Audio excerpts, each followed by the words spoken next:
श्रीमद् भगवद गीता अध्याय 3 कर्मयोग। आज हम डिटेल में इसकी पूरी डिटेल्स विस्तार से बताने जा रहे हैं। अर्जुन ने कहा, हे जरनाधर, हे केशव, यदि आप बुद्धि को काम कर्म से श्रेष्ठ समझते हैं तो फिर आप मुझे इस घोर युद्ध में क्यों लगाना चाहते हैं। तात्पर्य। श्री भगवान कृष्ण ने पिछले अध्याय में अपने घनिष्ठ मित्र अर्जुन को संसार के शोक सागर में उबरने के उद्देश्य से आत्मा के स्वरूप को विशद वर्णन किया है और आत्मा साक्षात्कार के जिस मार्ग की प्रस्तुति की है वह है बुद्धि योग या कृष्ण भावनामृत। यह कभी कभी कृष्ण भावनामृत को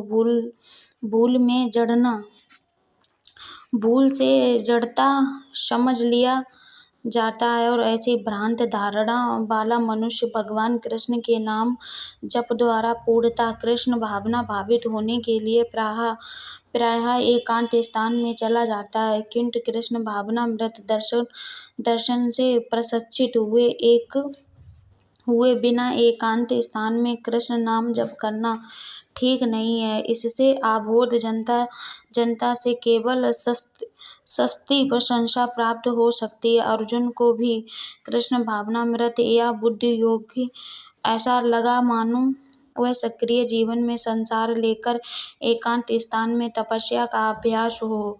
दूसरे शब्दों में वह कृष्ण भावनामृत को बहाना बनाकर चतुराई पूर्वक युद्ध से ही जुड़ाना चाहता था। किंतु एक निष्ठ शिष्य होने के नाते उसने यह बात अपने गुरु के समक्ष रखी और कृष्ण से सर्वोच्च कार्य विधि के विषय में प्रश्न किया। उत्तर में भगवान ने तृतीय अध्याय में कर्मयोग अध्याय कृष्ण भावना भावित कर्म की विस्तृत व्याख्या की। आपने व्यमिश्रित अनेकार्थ उपदेशों में मेरी बुद्धि मोहित हो गई है, अतः कृपा करके निश्चयपूर्वक मुझे बताएं कि इसमें से मेरे लिए सर्वाधिक श्रेयस्कर क्या है। पिछले अध्याय में भगवद गीता के उपकर्म के रूप में सांख्य योग, बुद्धि योग, बुद्धि द्वारा इंद्रिय निग्रह, निष्काम कर्मयोग तथा नवदीक्षित की स्थिति जैसी विभिन्न मार्गों का वर्णन किया गया है। किंतु उसमें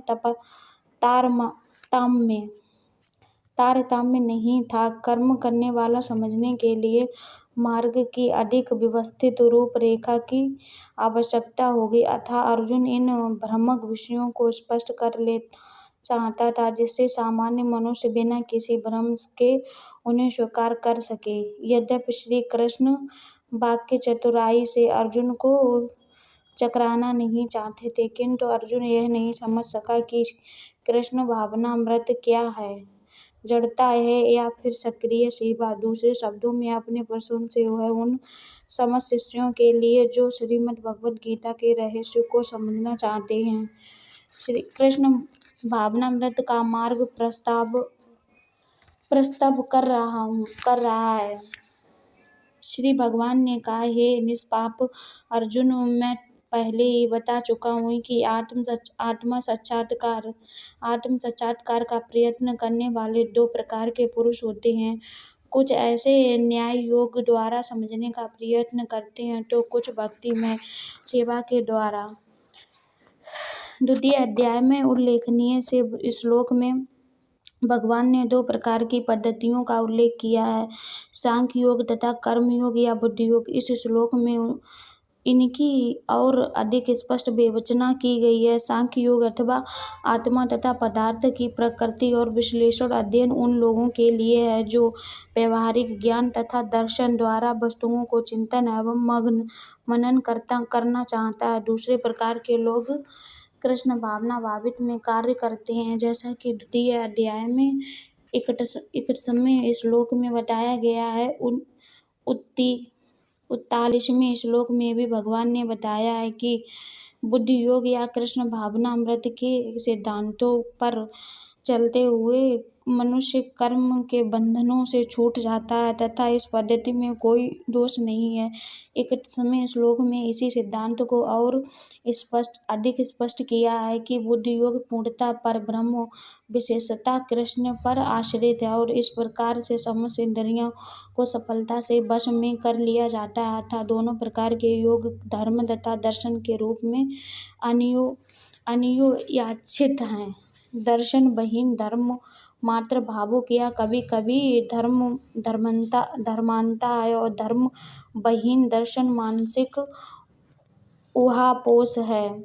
अंतिम लक्ष्य तो श्री कृष्ण है, क्योंकि जो दार्शनिक जन परम सत्य की खोज करते रहते हैं वे अतः श्री कृष्ण भावना व्रत को प्राप्त होते हैं। इसका उल्लेख भी भगवत गीता में मिलता है। संपूर्ण पद्धति का उल्लेख परमात्मा के संबंध में अपनी वास्तविक स्थिति को समझ लेना है, जिसकी अप्रत्यक्ष पद्धति दार्शनिक चिंतन है, जिसके द्वारा क्रम से श्री कृष्ण भावना मृत तक पहुंचा जा सकता है। प्रत्यक्ष पद्धति में श्री कृष्ण भावना के प्रत्येक वस्तु पर अपना संबंध जोड़ना होता है। इन दोनों में से श्री कृष्ण भावना मृत का मार्ग श्रेष्ठ है, क्योंकि इसमें दार्शनिक पद्धति द्वारा इंद्रियों को विलग नहीं करना होता। कृष्ण भावना मृत स्वयं में शुद्ध करने वाली प्रक्रिया है और भक्ति की प्रत्यक्ष विधि सरल और दिव्य होती है। ना तो कर्म से विमुख होकर कोई कर्म फल से छुटकारा पा सकता है और न केवल संन्यास से सिद्धि प्राप्त की जा सकती है। भौतिकवादी मनुष्यों के हृदयों को विमल करने के लिए जिन कर्मों की विधान किया गया है, उनके द्वारा शुद्ध हुआ मनुष्य ही संन्यास ग्रहण कर सकता है। शुद्धि के बिना संन्यास ग्रहण करने में सफलता नहीं मिल पाती। न्याय योगियों के अनुसार संन्यास ग्रहण करने वाला सकाम कर्म से विरत होने से ही मनुष्य नारायण के समान हो जाता है, किंतु भगवान कृष्ण इस मत का अनुमोदन नहीं करते। हृदय की शुद्धि के बिना संन्यास सामाजिक व्यवस्था से उत्पाद उत्पन्न करता है। दूसरी ओर यदि कोई नियत कर्मों को न करके भी भगवान की दिव्य सेवा करता है, तो वह उस मार्ग में जो कुछ भी उत्पत्ति करता है वह भगवान स्वीकार कर लेते हैं। बुद्धि योग ऐसे सिद्धांत की रचमात्र संपन्नता भी महान कठिनाइयों को पार करने से सहायक होती है। प्रत्येक व्यक्ति को प्रकृति के अर्जित गुणों के अनुसार विवश होकर कर्म करना पड़ता है। अतः कोई भी ऐसे क्षण भर के लिए भी बिना कर्म किए नहीं रह सकता। ऐसी देहधारी जीवन का प्रश्न नहीं है, अपितु आत्मा का यही स्वभाव है कि वह सदैव सक्रिय रहता है। आत्मा की अनुपस्थिति में भौतिक शरीर हिल भी नहीं सकता और शरीर मृत वाहन के समान है जो आत्मा द्वारा चलित होता है, क्योंकि आत्मा सदैव गतिशील सक्रिय रहता है और वह एक क्षण के लिए भी नहीं रुक सकता। अतः आत्मा को कृष्ण भावना व्रत में सत्कर्म में प्रवृत्त रखना चाहिए, अन्यथा वह माया द्वारा शासित कार्यों में प्रवृत्त होता रहेगा। माया के संसर्ग में आकर आत्मा भौतिक गुण प्राप्त कर लेता है और आत्मा को ऐसे आकर्षणों से शुद्ध करने के लिए यह आवश्यक है कि शास्त्रों द्वारा आदिष्ट कर्मों में ऐसे संलग्न रखा जाए। किंतु यदि आत्मा कृष्ण भावना व्रत में अपने स्वाभाविक कर्म में निरत रहता है, तो वह जो भी करता है उसके लिए कल्याणप्रद होता है। श्रीमद् भगवत द्वारा इसकी पुष्टि हुई है। यदि कोई कृष्ण भावना व्रत अंगीकार कर लेता है, तो भले ही वह शास्त्र अनुमोदित कर्मों को क्यों न करे अथवा ठीक से भक्ति न करे, और चाहे वह पतित भी हो जाए तो उसमें उसकी हानि या बुराई नहीं होगी। किंतु यदि वह शास्त्रोनुमोदित सारे कार्य करे और कृष्ण भावना भावित न हो, तो वे सारे कार्य उसके लिए किस लाभ के हैं।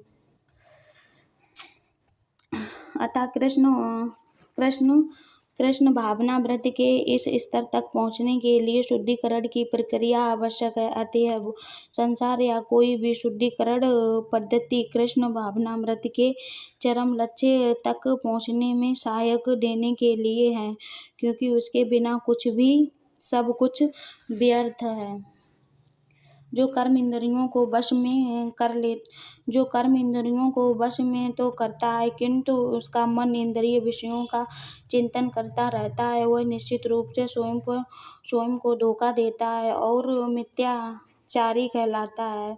ऐसे अनेक मिथ्याचारी व्यक्ति होते हैं जो कृष्ण भावनामृत में कार्य तो नहीं करते, किंतु ध्यान का दिखावा करते हैं, जबकि वास्तव में वे मन में इंद्रिय भोग का चिंतन करते रहते हैं। ऐसे लोग अपने अभियोग शिष्यों को बहकाने के लिए शुष्क दर्शन के विषय में भी व्याख्यान दे सकते हैं, किंतु इस श्लोक के अनुसार वे सबसे बड़े धूर्त हैं। इंद्रिय सुख के लिए किसी भी आश्रम में रहकर कर्म किया जा सकता है, किंतु यदि उस विशिष्ट पद का उपयोग विधि विधानों के पालन में किया जाए तो व्यक्ति का क्रमशः आत्मशुद्धि हो सकती है, किंतु जो अपने को योगी बताते हुए इंद्रिय तृप्ति के विषयों की खोज में लगा रहता है, वह सबसे बड़ा धूर्त है। भले ही वह कभी कभी दर्शन का उपदेश क्यों ना दे, उसका ज्ञान व्यर्थ है, क्योंकि ऐसे पापी पुरुष के ज्ञान के सारे फल भगवान की माया द्वारा हर लिए जाते हैं।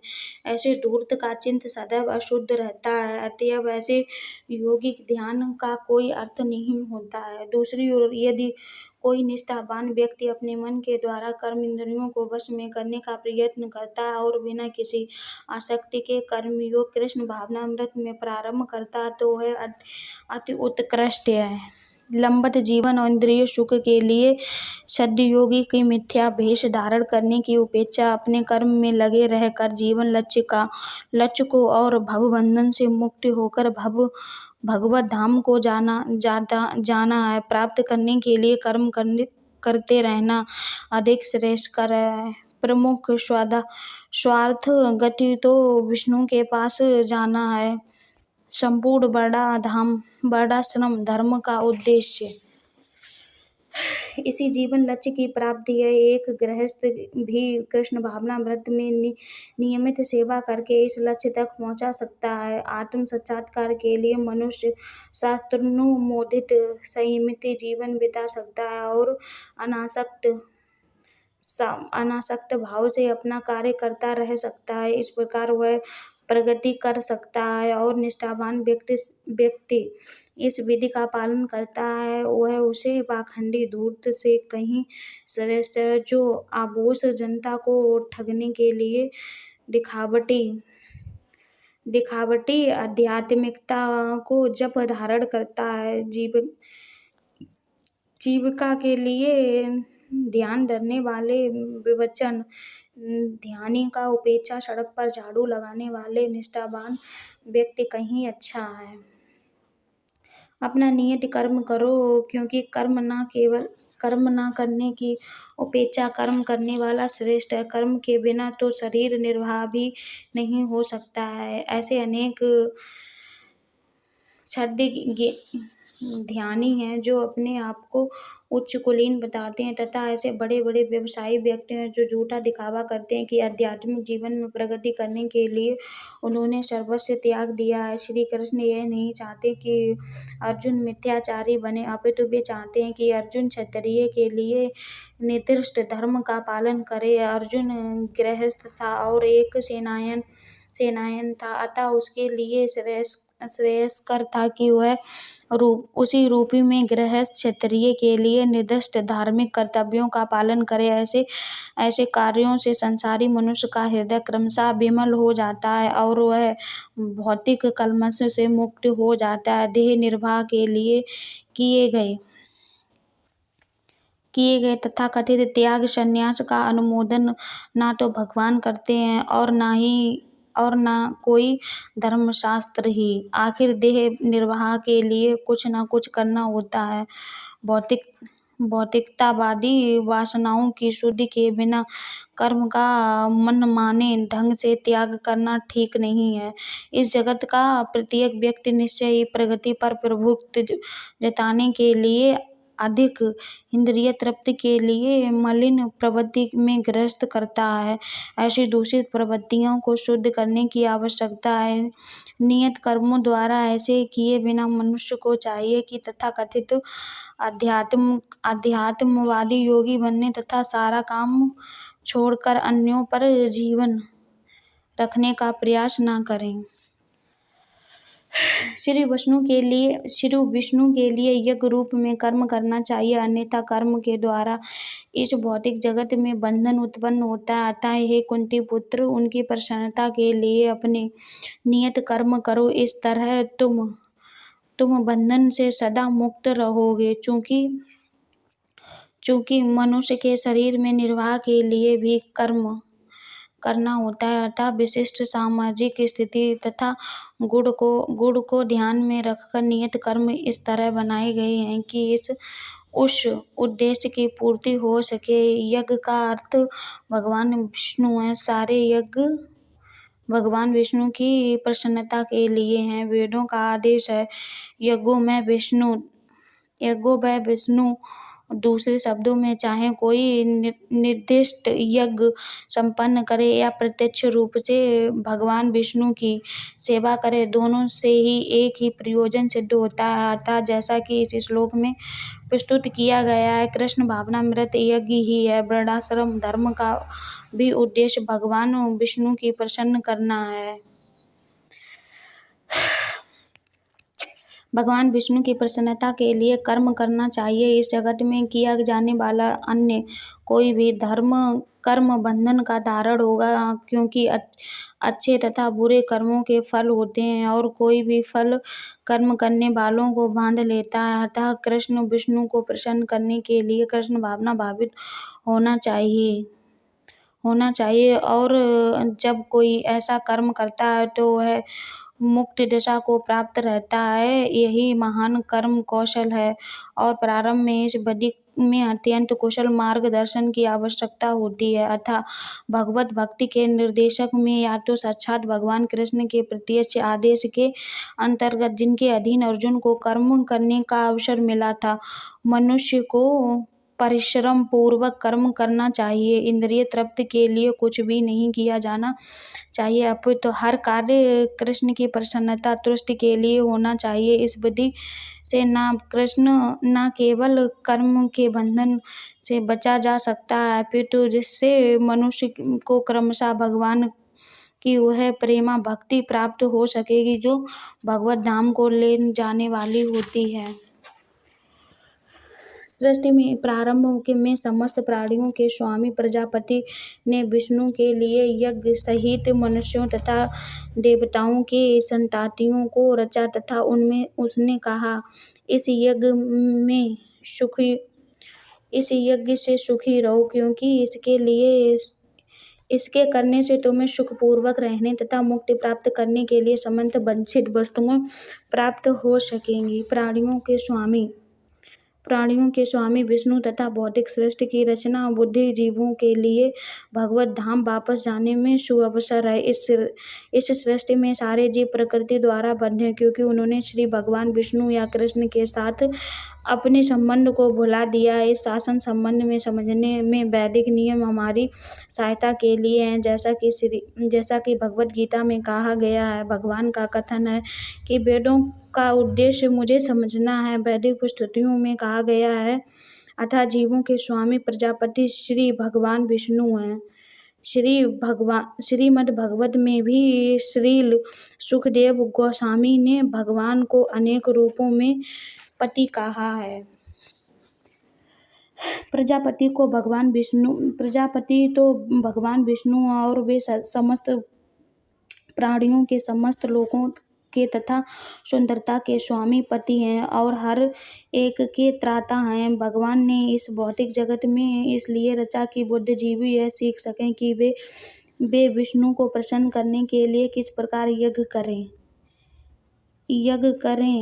इससे वे इस जगत में चिंता रहित होकर सुखपूर्वक रह सकते तथा इस भौतिक देह का अंत होने का भगवत धाम को जा सकें। बुद्धिजीवी के लिए यह संपूर्ण कार्यक्रम है। यज्ञ करने में बुद्धिजीवी क्रमशः कृष्ण भावना भावित होते हैं और सभी प्रकार के देवतुल्य बनते हैं। कलयुग में वैदिक शास्त्रों में संकीर्तन यज्ञ भगवान के नामों का कीर्तन का विधान किया है। इस दिव्य विधि का प्रयत्न चैतन्य महाप्रभु द्वारा इस युग में समस्त लोगों के लिए उद्धार के लिए किया गया है। संकीर्तन यज्ञ तथा कृष्ण भावनामृत में अच्छा तालमेल है। श्री भगवान व्रत में संकीर्तन यज्ञ के विशेष प्रसंग में भगवान कृष्ण का अपने भक्त रूप चैतन्य महाप्रभु के रूप में प्रसन्न निम्न प्रकार के उल्लेख हुआ है। मेरे द्वारा दी गई जानकारी अगर आपको अच्छी लगे और अगर आप कोई प्रेगनेंसी में अगर यह पाठ सुनते हैं तो आपके बेबी के लिए बहुत ही अच्छा होगा। और मेरे चैनल को सब्सक्राइब नहीं किया तो सब्सक्राइब कीजिए, लाइक करें, शेयर करें, कमेंट ज़रूर ही करें। और आप इस तरीके की वीडियो चाहते हैं तो कमेंट करके ज़रूर बताएं। मेरे चैनल पर इस तरीके की वीडियो अपलोड होती ही रहेंगी।